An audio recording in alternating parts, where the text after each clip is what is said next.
नमः शिवाय। हरे कृष्णा। हम जब सेल्फ हेल्प की बात करते हैं तो उसमें कुछ मुख्य मुद्दे होते हैं।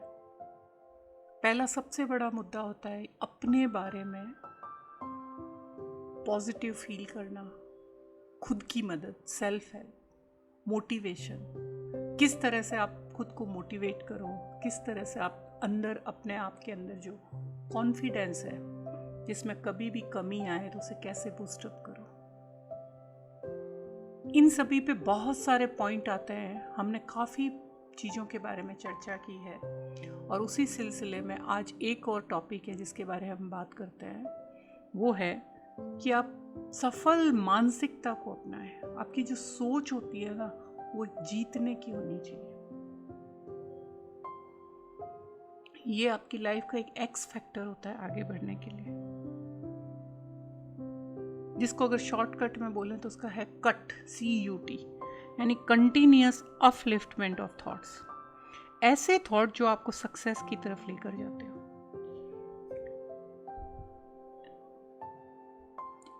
इसका ये मतलब है कि आप एक ऐसी सफल मानसिकता को अपनाएं और आगे हम जो कुछ भी सीख रहे हैं वो सारा का सारा जो भी सीखे हैं या जो भी मैंने आपको बताया है वो थॉट्स के ऊपर भी है। थॉट्स एक्सपीरियंस बेस्ड है। कभी मैं ये नहीं कहती कि वो ही सही है या आप जो सोच रहे हो या कह रहे हो वो सही है। इसका फैसला आपके अपने थॉट्स में और भी गहराई में जाकर लेना होगा। आपको खुद को इस चीज़ का एहसास करना होगा कि क्या सही है और क्या गलत है। यहाँ पर वो चीज़ें सही है जो आपको आपके मनचाहे रिजल्ट देती है, आपको सक्सेस की तरफ लेकर जाती है और आपको उन सब कामों को करने से रोकती है जो आपको फेलियर यानी असफलता की ओर लेके जाए। जब हम सक्सेस माइंडसेट की बात करते हैं तब हमें ये समझना चाहिए जो कुछ भी हमारे आसपास हो रहा है आपके लिए वो सारी चीज़ें सही है जो आपको आपके मनचाहे रिजल्ट देती है, आपको सक्सेस की तरफ लेकर जाती है और आपको वो सब काम करने से रोकती है जो आपको फेलियर यानी असफलता की तरफ लेके जाती है। जब हम सक्सेस माइंडसेट की बात करते हैं तब हमें ये समझना चाहिए कि जो कुछ भी हमारे आसपास होता है वो सब सब्जेक्टिव है। यहाँ पर किसी भी तरह की कोई रियलिटी नहीं है और हर चीज़ इंटरप्रिटेशन के लिए मौजूद है। हर किसी के लिए जो वास्तविकता होती है वो अलग होती है। चीज़ों का देखने का सबका अपना अपना अलग अलग नज़रिया होता है। तो उन नज़रियों को हम आपस में मैच नहीं कर सकते।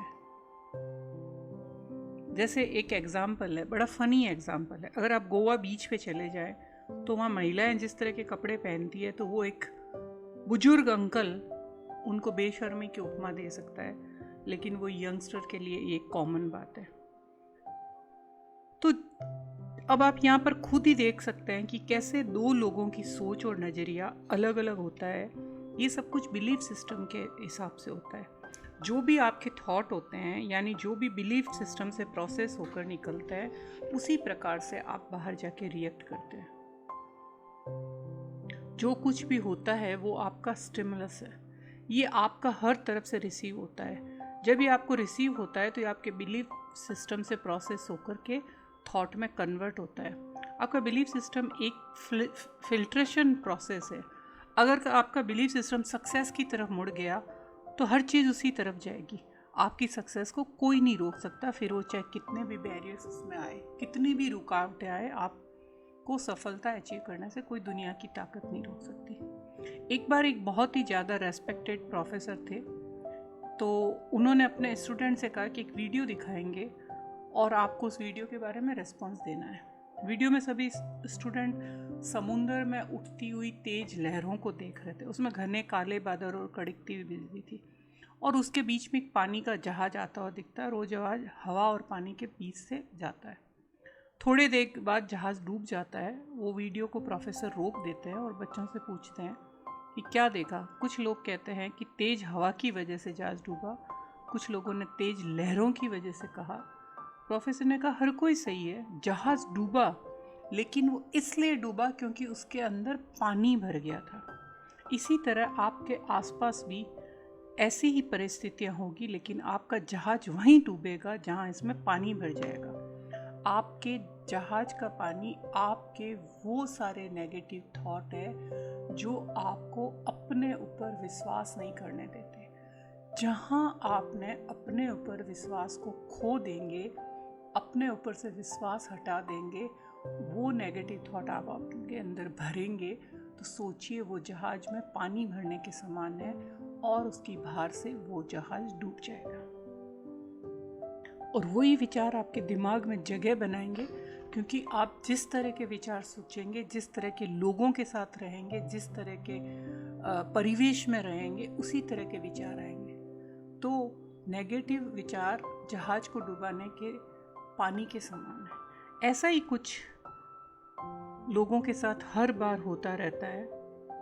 जैसे किसी भी बच्चे को अगर आप बचपन से कहे तुम किसी काम के नहीं हो, तुम ज़िंदगी में कुछ कर नहीं सकते, तुम आगे बढ़ नहीं सकते, धीरे धीरे क्योंकि उसके पेरेंट्स ही उसके सबसे पहले बिलीफ सिस्टम बनाने वाले होंगे, जो उसे जो कुछ बोलेंगे वो उसे मान लेगा, उसे एक्सेप्ट कर लेगा, और उसके ब्रेन में वो न्यूरो वेव्स, थॉट प्रोसेस में वो न्यूरो वेव्स से वो न्यूरॉन बन जाएंगे जहाँ पे उसका वही बिलीफ सिस्टम होगा।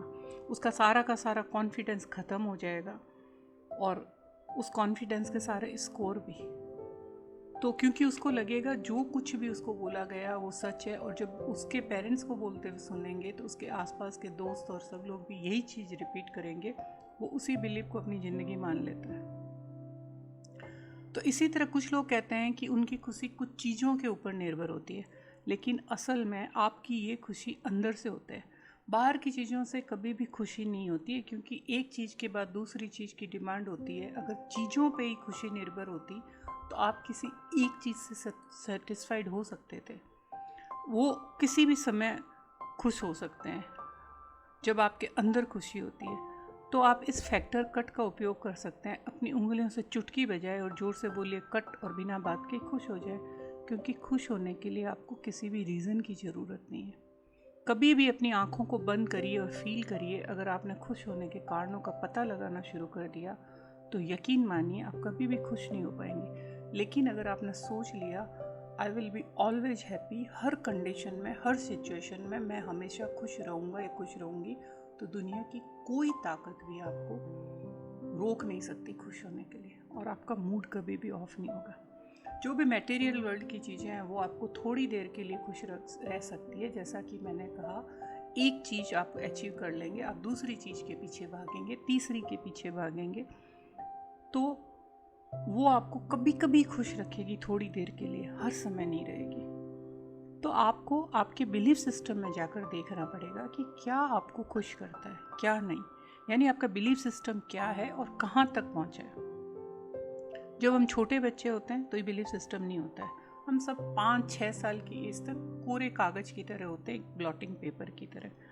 तो अब ये भी सोचने की बात है बिलीफ सिस्टम कैसे बनता है। ये बनता है हमारे आसपास के परिवेश से, हमारे पेरेंट्स से, उसके बाद बच्चा स्कूल जाता है, उसके टीचर से, उसको जो सिखाने वाले होते हैं उनसे, फैमिली से, फ्रेंड सर्किल, इन सब से बनता है।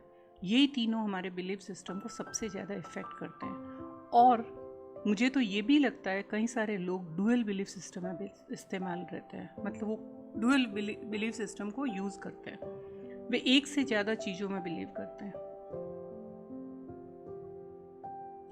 यानी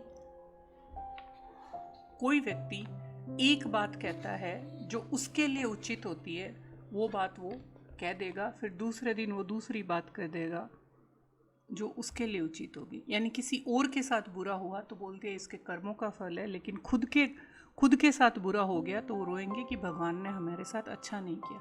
यानी उन्हें दूसरों के साथ बुरा होना उनके किए हुए कर्मों का फल लगता है, लेकिन खुद के साथ बुरा हो गया वो उन्हें कभी नहीं लगता है कि ये हमने भी कभी कहीं गलत किया होगा। यानी जब खुद की बारी आ जाए तो सारा का सारा भांडा भगवान के सिर पे फोड़ दिया। तो इसी को बोलते हैं डुअल बिलीफ सिस्टम।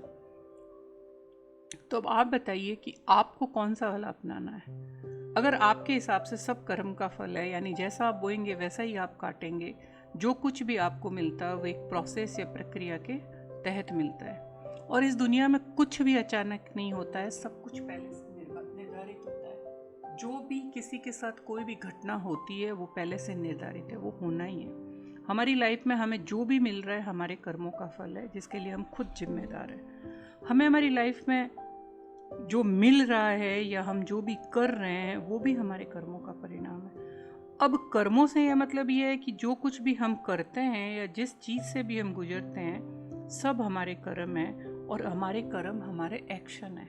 यानी ये लॉ ऑफ कर्मा की थ्योरी है कि आप अगर एक बीज बोओगे, चाहे वो किसी कर्म का है, इमोशन का है, किसी गुड कर्मा का है, नेगेटिव कर्मा का है, तो आपको उस एक बीज से एक पेड़ की उत्पत्ति होगी और उनके सारे फल आपको यूज़ करने होंगे। और इसको कोई दुनिया की ताकत नहीं रोक सकती। स्वयं भगवान भी कहते हैं कि प्रारब्ध के फल हर व्यक्ति को भोगने पड़ते हैं। आप सिर्फ उन प्रारब्ध के फलों की मात्रा अपने गुड कर्मों से ही कम कर सकते हैं। अगर जाने अनजाने किसी तरह के नेगेटिव कर्म आपसे हो गए हैं तो आप उन प्रारब्ध के फलों को कुछ अच्छा करके उनको कम कर सकते हैं। तो अब अगर हमको पता ही है कि हमारे एक्शन ही रिजल्ट देते हैं, तो लोग गलत एक्शन क्यों लेते हैं? लोगों को पता होता है उनको डायबिटीज है फिर भी वो मीठा खाएं, उनको पता होता है सुबह जल्दी उठना अच्छा होता है फिर वो नहीं उठते। ऐसा वो अपने बिलीफ सिस्टम की वजह से करते हैं। साथ ही हमारे पास हमारे सारे एक्शन के जस्टिफिकेशन होते हैं। बिलीफ सिस्टम एक दिन में कभी नहीं बदलेगा, इसके लिए आपको काफ़ी वक्त लगाना पड़ेगा। इसलिए अपने बिलीफ सिस्टम को बदलने के लिए हमेशा कुछ बड़ा सोचना या करने की ज़रूरत है। तो जो कुछ भी हमने पहले किया है हमको उससे बड़ा सोचना और करना है। साथ ही हमेशा ऐसी चीज़ों से जुड़ना है जो हमारे बिलीफ सिस्टम को एक अच्छे और सुंदर बिलीफ सिस्टम के लिए बदले, जिससे हमारी ज़िंदगी बेहतर हो और हमारी लाइफ में कुछ अच्छा होता रहे। क्योंकि कुछ लोगों का बिलीफ सिस्टम अपने बारे में बहुत ही नेगेटिव होता है। वो बोलते हैं हमारे में कॉन्फिडेंस नहीं है, हम अच्छी चीज़ों के लिए नहीं बने हैं, हमारे साथ बुरा होता है, भगवान हमारे साथ ऐसा ही करता है। ये उनका अपना बिलीफ सिस्टम है। उदाहरण के लिए, अगर आपको लगता है कि आपके लिए करोड़पति बनना आसान नहीं है, तो आप ऐसे लोगों के बारे में जान सकते हैं या पढ़ सकते हैं जिन्होंने खुद के दम पे कुछ किया है। अगर आपने लगातार ऐसा शुरू किया करना तो खुद के अंदर बदलाव महसूस करेंगे और आप देखेंगे कि आपका बिलीफ सिस्टम बदल रहा है। आप ना कर पाने से कर पाने की तरफ बदल रहे हैं और आपका यही बिलीफ सिस्टम आपको सपनों के लिए नए दरवाजे खोल रहा है। मैं आपको एक चीज़ बताती हूँ कि सच्चाई और भरोसे में यानी बिलीफ सिस्टम एक अंतर होता है। जो सच है वो परमानेंट है, उसको कोई चैलेंज नहीं कर सकता। जैसे सूर्य भगवान पूर्व दिशा से उगते हैं, आप इसको नहीं बदलते हैं, मैं भी नहीं बदलता, आप और मैं क्या, दुनिया का कोई इंसान भी नहीं बदल सकता। लेकिन जब बात बिलीफ सिस्टम की आती है तो ये किसी इंसान के ऊपर है। अगर कोई इंसान अगर अपने अंदर कोई बिलीफ सिस्टम बनाता है तो कई सारी चीज़ों के ऊपर निर्भर करता है और वो उसका खुद का होता है और लोग इसे सही साबित करने के लिए कुछ भी करते हैं। जैसे अगर हम धर्म की बात करें तो उनका सच से ज़्यादा अपने बिलीफ सिस्टम से लेना देना है। कई लोगों को ऐसा लगता है कि वो अपनी ज़िंदगी में कुछ भी अच्छा डिज़र्व नहीं करते हैं। एक बच्चे को हम अंधेरे में इसीलिए नहीं खेलने देते हैं क्योंकि लगता है कि कहीं उसे चोट नहीं लग जाए, और इसीलिए बच्चों को रोकने के लिए पेरेंट्स कह देते हैं कि वहाँ पे कुछ है, भूत है, ये है। अब आपने उस बच्चे को ज़िंदगी भर के लिए अंधेरे के लिए डरा दिया, एक बिलीफ सिस्टम उनके अंदर पैदा कर दिया और वो अंधेरे से डरेंगे। तो सच और बिलीफ यानी भरोसे के बीच अंतर है। मैंने ऐसे भी कई लोगों को देखा है जिनके पास डाउटफुल बिलीफ सिस्टम है, लेकिन अगर आपके पास स्ट्रॉन्ग बिलीफ सिस्टम होगा तो आपके साथ हर चीज़ पॉजिटिव होगी। तो ऐसा बिलीफ सिस्टम अपनाएं जो आप बनना चाहते हैं। आप जैसा बनना चाहेंगे वैसी आपकी सोच आपको करनी होगी। अगर आप देखेंगे कि जो भी मैंने आपको बताया 99% लोग उसमें विश्वास नहीं करते, केवल 1% लोगों के पास उनका बिलीफ सिस्टम होता है जो उनको सक्सेसफुल बनाता है। यानी वो अपने विचारों को प्यूरीफाई करके इतना पावरफुल करके इतना पॉजिटिव कर लेते हैं। ये सब अच्छा साहित्य पढ़ने, अच्छे लोगों के साथ रहने और स्व अध्याय से होता है। स्व अध्याय का मतलब है खुद स्टडी करना, अपने दिमाग को नरिश करना, ना कि सोफे पे बैठ के या पलंग पे लेट के अपनी आँखों में और अपने माइंड में ये जो सो कॉल्ड टीवी पे परोसा जाने वाला जो नेगेटिव ज्ञान है, इससे माइंड को फिल करने से आपका बिलीफ सिस्टम कभी भी पॉजिटिव नहीं होगा, क्योंकि उसमें कभी भी कोई पॉजिटिव चीज़ें नहीं बताई जाती है जो आपकी ज़िंदगी को सक्सेसफुल बनाए या आपकी हेल्थ को सक्सेसफुल बनाए। तो आप उन 1% की श्रेणी में आए जो अपना बिलीफ सिस्टम बनाते हैं। सक्सेस होने के लिए अपना एक मजबूत स्ट्रॉन्ग बिलीफ सिस्टम होता है जो उनको सक्सेस के रास्ते में लेके जाए। और बचे हुए, आपको पता है इंडिया में 70% प्रॉपर्टी 1% लोगों के पास है और बची हुई 30% 99% लोगों के साथ है। तो आप उस तरह का माइंडसेट क्यों नहीं बनाएं जो 1% लोगों के अंदर आता है और आप उन्हीं की तरह एक सक्सेसफुल और दुनिया में एक प्रतिभाशाली और प्रभावशाली लोगों की श्रेणी में आइए। तो आइए आज आप अपने इस बिलीफ सिस्टम को बदलें और उसके लिए आप अपने ऊपर काम करें। आप एक पेन और कॉपी में लिखें आपके वो कौन से बिलीफ सिस्टम है जो आपको आगे बढ़ने से रोकते हैं। आप उन्हें लिखिए और उनको दूर करने की कोशिश कीजिए। नंबर 2 में आप ये लिखिए कि आपके हिसाब से सही बिलीफ सिस्टम क्या है। ये जो भी कुछ हो रहा है वो आपके कर्मों का फल है या उसके लिए ऊपर वाला जिम्मेदार है। इसको आप डिटेल में लिखिए। और जैसा कि मैं अपने हर वीडियो में आपको बताती हूँ कि अहम ब्रह्मास्मि, यानी मैं ही निर्माता हूँ, मैं ही अपनी ज़िंदगी का रचयिता हूँ, इसका अब आप क्या मतलब समझते हैं, इसका आप डिटेल में लिखिए, जिससे आपको पता चलेगा कि हमें अपना बिलीफ सिस्टम बदल के हम ज़िंदगी में किस तरह से आगे बढ़ सकते हैं। तो आइए हम अपनी लाइफ पर काम करते हैं और एक ऐसा स्ट्रॉन्ग बिलीफ सिस्टम बनाते हैं कि दुनिया में किसी भी तरह की सफलता पाने में आपको कोई नहीं रोक पाए। तो इसी तरह आप और भी सक्सेसफुल होने के कुछ जो मंत्राज है जो मैंने अपने गुरु से सीखे हैं, कुछ अध्ययन से सीखे हैं, वो मैं आपके साथ शेयर करूँगी। आप मेरे साथ जुड़े रहिए और मेरे चैनल को सब्सक्राइब करिए। और आपको लगता है किसी और को भी इस वीडियो की ज़रूरत है तो उसके साथ शेयर करिए। आज के लिए इतना ही।